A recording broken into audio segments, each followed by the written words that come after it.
So guys, we're out in the Audi Yeti today. As some of you quite correctly said, it had a full tank of fuel and there's no way I wasn't going to use a good proportion of that. So, especially with diesel in short supply around here at the moment. So this is the Yeti that's all quite beat up down the side, isn't it? And filthy inside. But as always, before we start ploughing, you know, hundreds of pounds into bodywork, we need to make sure the thing drives okay. I did have a short drive before, didn't I? When we went to the dealership, I had an opportunity to give it a little test drive, but obviously this is a proper test. So I've driven it home last night. I'm driving it back in this morning to meet the valeters. Mirror finishes, isn't it? I think. Oh, I hope that's right now. Yeah, so we're popping it back in. We're going back in this morning early. Oh, look at the pheasants in the middle of the road. These things will cause you all kinds of damage if you don't let them get out of the way, and they don't get out of the way because they're idiots. Right, so you can see there straight away, nice little bit of turbo punch. Got a big steep hill to go up here where we've not been able to carry any momentum from the bottom. And it pulls strongly. It's that typical diesel performance, isn't it? It's that low down band of torque that you just ride on, change earlier than you would doing a petrol, and you just keep on that power band. And I have to say, for how ugly the car is in terms of the bodywork and the interior, mechanically wise, it seems bang on, touch wood. Gearbox is fine, clutch is fine, suspension is good.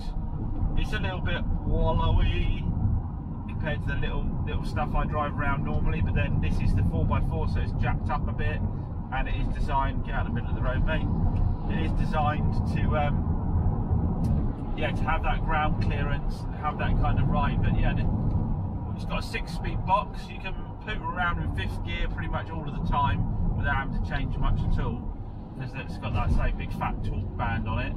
Steering's nice, turns in nice, no knocks and bangs from the suspension, no noises from the drive chain. I don't imagine this has got a prop shaft, is it? Is it electronic? I don't know. I haven't had a look underneath actually. But yeah, gone through the buttons, everything seems to work. Don't seem to have heat on the seats. That's the only thing I've found so far. So I'll check the fuses on that, and then check the connections underneath the seat. But if that is all okay, then it'll be sold as not having heated seats, because I think you've got to change the elements. You're about, from what I've read, about 2 hours in per chair. So by the time you've had interruptions and bits and bobs, you're in a day just putting heater elements into the chairs. So yeah, it'll be sold without heated seats if necessary. See, we passed 2 Yetis there in the space of a couple of yards, and there's another one right over there. That's 3 Yetis in how many seconds? So I told you these things were popular locally. It's because they've just got that great sort of crossover of they're not too big, they're economical, they've got loads of space, they've got the ground clearance. They just, you know, here in North Devon, they're one of those perfect little runabouts. So hopefully mine will be popular. It will be quite expensive, yeah, I guess, being a 4x4, it's more expensive, but they do hold their money well. Everyone in the comments has been saying to me this should be a very quick seller for me. And the spec is really, really nice. If you say forget the fact the electric heated seats don't seem to be working, we've got the sat nav on it. We've got all the stereo controls. I think we've got cruise control here, parking sensors. It's really, really, really loaded up nicely. And when we've done that paintwork and buffed all of this, it's going to look really smart. But it is going to be a hell of a transformation because it is filthy. So this is the first car I'm going to give to the valeters today. Now I'm not expecting them to get it mint because I'm only paying them for a basic valet. What I want is all the vast amounts of dust and dirt out of it, and then I'll go through and probably do wet cleans on the carpets. And there's a little bit of a hole in the floor mat here, which I'll use one of my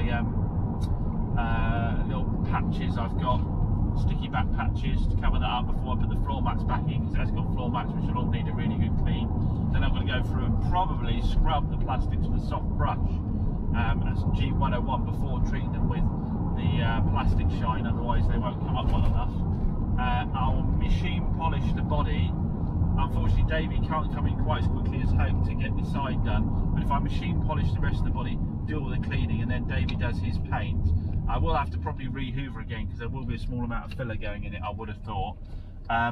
It'll then potentially be ready for retail. But in terms of drive, it's my first time driving a Yeti. It reminds me a lot of my Caddy van, just a lot quieter and a lot more, yeah, a lot more refined. But yeah, it seems to, mechanically wise, it seems to be somebody who looked after the mechanics, but was, you know, utilitarian. They just, you know, used it as a van, as a truck, didn't think anything of it. So, I can't remember what it's got MOT wise on it at the moment. There could be some tyres involved, which could be expensive. I think I noticed some of them looked fairly low, but brakes seem good. Yeah, nice bit of motoring. On the cornering test, I forgot that, aren't you? You like that? Go for my favourite set of corners down here. Oh no, there's a truck in the way. Hold back a little bit. So as far out to the line as we can without crossing over it, tight in. Oh, turning's quite good actually. That surprised me. I allowed for a lower turn. Oh, it's a bit wallowy. It's no Suzuki Swift Sport, that's for sure. There you go. Yeah, I know some of you like a little bit of that. So there you go. Skoda Yetis, I don't think they're designed to be the first thing in cornering, are they?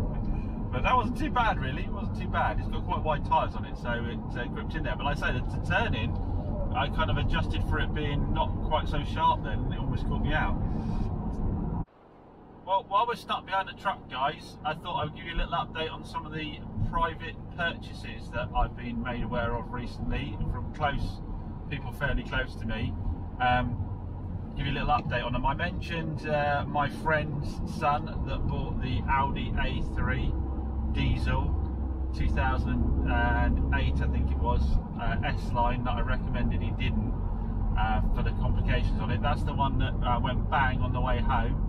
We've got one in front of us, haven't we? It went bang on the way home, and it turned out that I incorrectly said it could be the timing chains, but as a lot of you pointed out, on that engine it's the belts, isn't it? Until you get to the bigger engines, it's belts. It was actually the turbo that had gone on it, so he's got a bill for £600. I think it's around about £600. Our friends down at Boards in Bideford are doing that work for him. So they're good guys down there, they'll look after him, I'm sure. But unfortunately, yeah, straight in with that kind of spend, no comeback on the private seller. He phoned him up and said what happened, and the guy went, well, I can't predict the turbo's going to go, mate. When it was working when you left here, which, you know, to be fair to the private seller, you can't. Obviously, if that had been a dealer, it would have been, yeah, you absolutely knew it was going to happen, and guaranteed, you know, a month later it'd be, no, you knew it was going to happen, you sent out a dodgy motor. But obviously his private seller just puts his hands up and goes, well, I didn't know turbo was bad, sorry mate, your lookout. And then the other story, I can't remember if I've covered this on net, not my next door neighbour at the units went out to look at an Audi A7 with a 3-litre diesel, I believe. And again, I said to him, you know, on that, oh yeah, timing change can be a bit risky on that. Well, he knew his stuff, he knew that. He went out, had it, bought it, went back, lovely looking machine, beautiful looking machine. I think it's 2010, 2011, do they do the A7 at that age? I can't remember now. 3-litre diesel, a week later, I don't think it was even a week later, I think it's like 3 days later, timing change rattling away, put it into Audi, and £8,000 later, seriously, £8,000 later, Audi have given him the car back with his new timing chains in. They had to keep it a little bit longer because it sprung some oil leaks after they put it back together. It probably pinched a seal or something, I imagine. But £8,000. I don't remember offhand what he paid for the car. I don't even remember if I asked him what he paid for the car. Absolutely outrageous. Again, no comeback on the private seller that sold him the car. Can you really stop a timing chain from making noise? I don't know. I mean, if you turn up and the engine's warm, this is why I say buy diesels cold. If you turn up and the engine's warm, you probably wouldn't hear the timing chain necessarily then. It would be relatively quiet then if you got up to pressure and it was up and running. It wouldn't necessarily be slapping about so much, but could you hide it for much longer than that? I don't know. If there's anything you do, I don't know if thicker oils make a difference.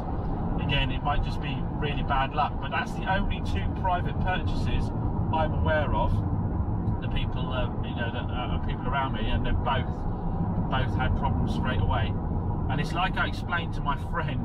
My friend was saying to me about how, you know, a couple of friends have said to me about helping them get cars, and I said, you do realise that it's not that I buy perfect cars. It's not that I buy cars and wash them and stick them out the front. Every car, normally I'll spend £500. You see it on the channel, I'll spend an easy £500 getting the car right before I retail it. It's not that I buy the right cars in the first place. I buy them cheaper, I do the repairs, and then I sell them at retail, which is how I make a profit on them. If I had to buy them private and sell them at private prices, I wouldn't make money on them, because invariably with the private buys you have to do fixes on them. So it's not that I'm some car genius and I get away with buying cars and not have to burn into them. You look at any of my videos, I plough money into these cars to get them right. So all they're doing is buying cars cheaply private, but then ploughing the money in and end up paying a retail price for the car, which, you know, is basically the same model as I'm doing. But it's very rare you get away with paying private price but then not having to plough money into it and end up paying what you would have got retail wise. Obviously in both those scenarios, both with the Audi A3 turbo and the Audi A7 diesel, had I sold those vehicles, I would be on the hook without a shadow of a doubt for both those repairs. I wouldn't have been able to wriggle out of either of those.